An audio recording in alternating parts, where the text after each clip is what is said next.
You're listening to Period Story, the podcast where we get behind some of the myths and misconceptions about periods. We chat with women about their period story, their first period, and their journey ever since, and we open up a conversation to help break taboos and stigmas around menstruation.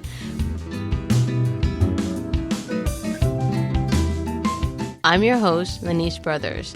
I'm a registered nutritionist, women's health, hormone, and menstrual cycle coach, and the founder of Eat, Love, Move, a nutrition and well-being practice. Welcome to today's guest. On today's episode, we have Tamu Thomas, who is the founder of 360, a brand she created for women in their late 30s and 40s that want to simplify life and create space for everyday joy. Tamu created the brand as a response to her own emotional and physical situation. At age 40, and after years of compromising her health, joy, and pleasure to meet the demands of her career as a social worker and her role as a mother, she realized that feeling emotionally and physically depleted was not a necessity or a given. Welcome to the show, Tamu. Good morning or good afternoon, whatever time anybody's listening. Hey, Lanice, thank you so much for having me. Thanks for coming on the show. So let's start off by getting into the story of your very first period. Can you share with us what happened? My first period was about a month before I turned 13, and I was really, really excited. I couldn't wait. I was one of the quote unquote later bloomers in comparison to my friends. So I was really excited to have joined the club. And when I was thinking about coming on this podcast, my period probably started the month prior, but I wasn't too sure. Well, this is a period podcast, so we're just going to talk about it. So my discharge was different, and I wasn't really sure what it was. So I just carried on as normal and did what I was doing. I'd had like tender breasts, well, the semblance of breasts I had at that time. I'd had mood swings, and I'd had some form of cramping, but I wasn't entirely sure what it was. I suspected it was my period coming because my mum has always been very open about conversations about the practicality of periods. So yeah, mine came just before I turned 13, and I was really excited about it. And I told my mum, but I was really aggrieved that she told what felt to me at the time, everybody about it. So like my dad was never emotionally communicative, and he was not the dad that walked in from work or I walked in from school and was asking me how my day was. All of a sudden, he kept asking me if I was okay. How am I? Do I need anything? To have my very stern West African dad trying to be soft, but being so brisk with it. Do you need anything? Like, are you okay? That was really like, oh. And then it just so happened one of my aunts from overseas came over, and she was like, oh, Tamu, you've joined the club. And my aunt that lived down the road came round. There was just all this hoopla about me joining the club that I really did not want.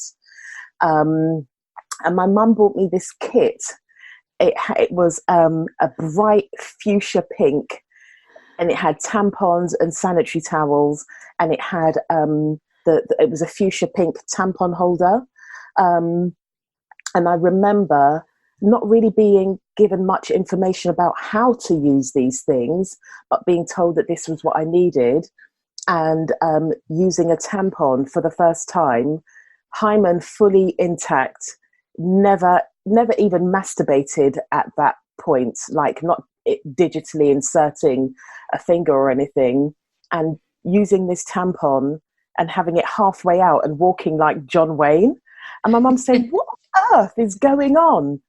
Me saying, well, I used the tampon, and then her saying, oh, you don't use that. Use the sanitary towel. Your body's not ready for that. And overhearing a conversation with my mum and dad in the kitchen, where my dad was very much against me using tampons. He was really into this old West African virginal kind of, I don't know, Virgin Mary kind of train of thought. So yeah, so it was something I was excited about, and I was excited about it for me, and then I felt that kind of got taken away by being shared at that time. But as an adult now, I think, well, I can understand it's a big coming of age thing. It's a really big marker in human development, in female development. And my mum was celebrating that. I just kind of thought a period was just for me, and no one else to know about. And I carried that with me for a very long time. What you said about the excitement and the hoopla around Hmm. you getting your first period and your family getting involved is so interesting, because it's very different to a lot of the stories that I've heard, where it's something that these women were ashamed about. They kind of had a really cursory chat with their mom, but yours was totally different. It was Mm. celebrated. Your mom gave you a kit with tampons and pads, and she had a conversation with you about what was the best menstrual product for you to use at the time for where Mhm. your body was, which Mhm. is, I think, is so wonderful. Mm. And so that openness about your period and about menstruation, did you carry that through the rest of your teenage years? No, not really. And it wasn't because of, so my mum's always been very open. So, for example, my grandmother became pregnant because she didn't know what a period was. When she had her first period, she was told by her elders that means that if a man touches your breasts, you'll become pregnant. So she became pregnant because of a lack of knowledge. My granddad was very green. My grandma was very green. So so that was her experience. So my grandmother was very open with my mum and her siblings, so my mum carried that through. But there seemed to be, my dad was very much, women's things are women's things, they're women's business, you lot carry on with it, you do your womanly thing. So even things like, my dad, you couldn't put underwear in a washing load with his washing. That there was no way, those two things should not mix at all. So although he didn't say hide your period or, your period products or anything, I knew that that wasn't something that could be open. And then at school, it was very secretive. So I kind of just didn't question. I just thought it was very secretive.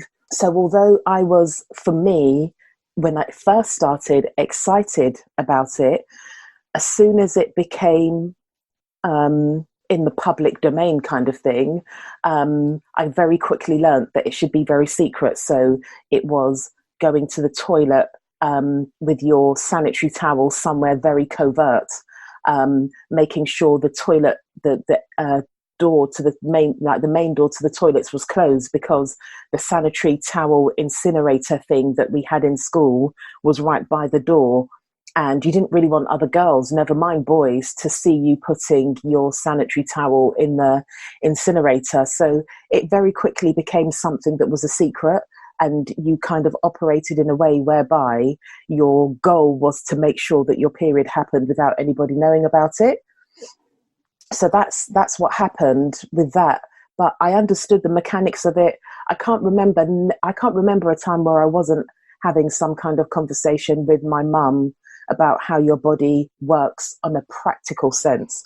What I didn't get from her was the emotional side and the understanding about hormones. So she would say things like you'll get moody, but there was no breakdown and no explanation. And as I reflect on that period of time, badum dum, as I reflect on that period of time, there weren't wide conversations taking place about hormones and periods. I think that's quite a new thing. So I didn't really believe in the impact of hormonal changes. So I was very hard on myself when I wasn't able to do things at certain times of the month. And that's something that I carried with me for a very long time. And also, when I was, like, for the first, definitely during my school years, my period was really heavy and was very long. So there was a lot of work that went into making sure that my period was private. And that sometimes meant leaking, because I got so into this private mode, I wasn't always letting my mum know when I needed new products. And she was new to this as well. I'm the oldest. She hadn't experienced raising a child that was having periods. So there wasn't like a cupboard with a stash of sanitary ware in. So yeah, it took a while for us to get into a rhythm with that kind of part of things, even though I had my lovely pink kit. So I just want to go back to what you were saying about secrecy and things being private, and actually go into what you're saying about the secrecy at school. Mm-hmm. So you didn't discuss it at all with any of your friends? I discussed it at times with one friend who coincidentally I spent the evening with yesterday. We're still really close. So I discussed it on and off with her, but the only times period conversations came up was like, for example, girls not wanting to do PE or swimming because they were on their period, or yeah, that was pretty much it. It was any conversation was around what you couldn't do because of your period. It wasn't anything more than that I can recall. Like, I really tried to recall, and there was no sisterhood in that regard at all, because we were all keeping it secret. It was, even things like, if I think about at home, there was a sense that men shouldn't know about this. This is for women. It's only for women.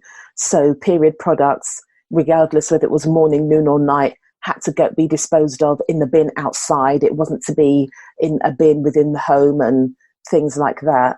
So there was no real...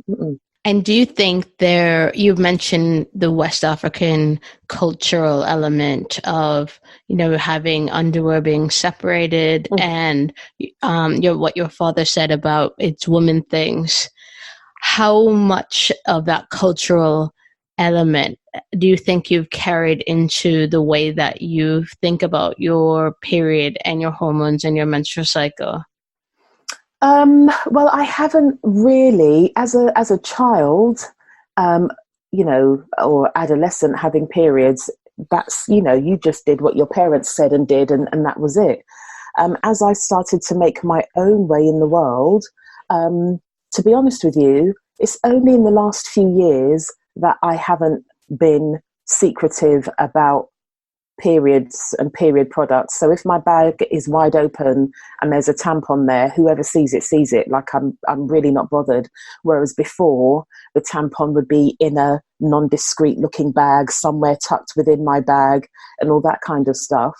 So I haven't really but then I haven't carried it with me because my adult experience is very different to my child experience. So I talk a lot within my brand about my childhood being analog and my adulthood being digital, because I do have that sisterhood within digital spaces that have become sisterhood within real life spaces.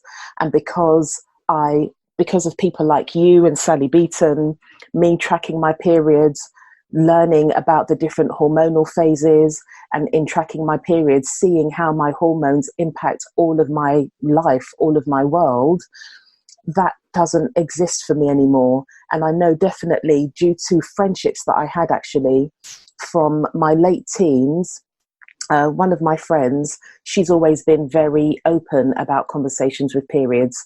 She was brought up in a house full of women. So there were lots of conversations about periods. There was lots of, nakedness and whatever else.